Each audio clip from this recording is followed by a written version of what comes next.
it's a cycle of depression that started probably, well, probably started about 500 years ago, but uh, it especially hit when kids were taken from their families.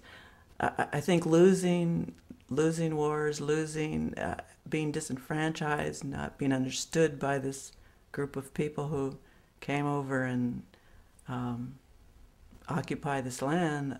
At one point, you just have to lay your head down on the table and say, "I give." Yeah, we had, I mean, cases where people just drank themselves to death.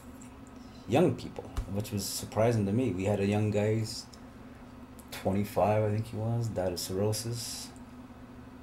Another girl, mid-20s, just drank themselves to death. And no one wants to really deal with it. They expect the jails and the courts to deal with it, but these are our people. We should reach out to our people. We need commitment.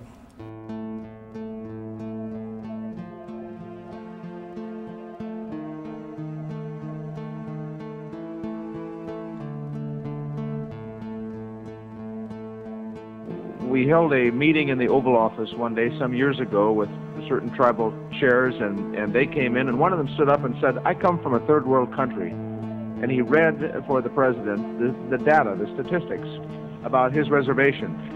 And they are likely similar to the statistics nationally.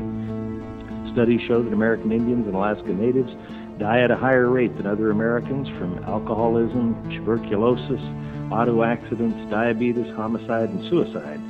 In addition, a safe and adequate water supply and waste disposal facilities, something we all take for granted, isn't available in 12% of American Indian and Alaska Native homes, as opposed to 1% in the rest of the nation.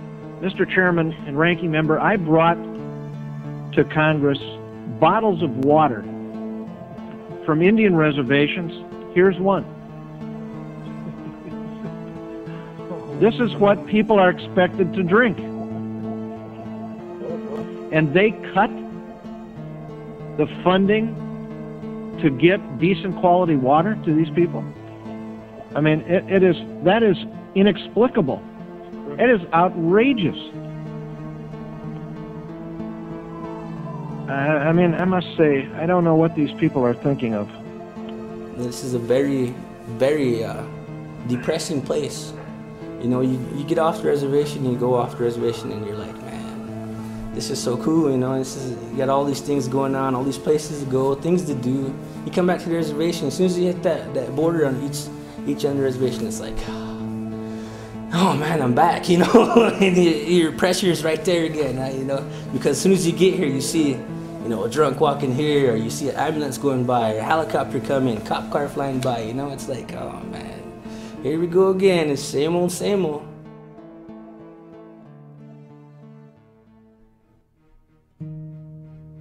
Do you see a connection between substance abuse or alcohol abuse and suicide?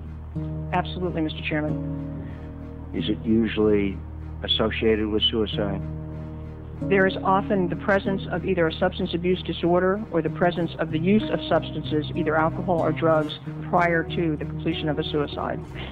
Is there a large percentage that are from single-parent homes? If depression exists, then depression comes from a variety of not only internal factors but also external factors.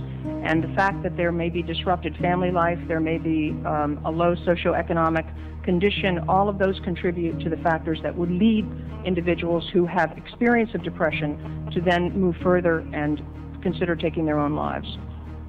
There were many policies passed, but that did not work. The essence of those policies was the dismantling of our families and the breakup of the structure of how our families live.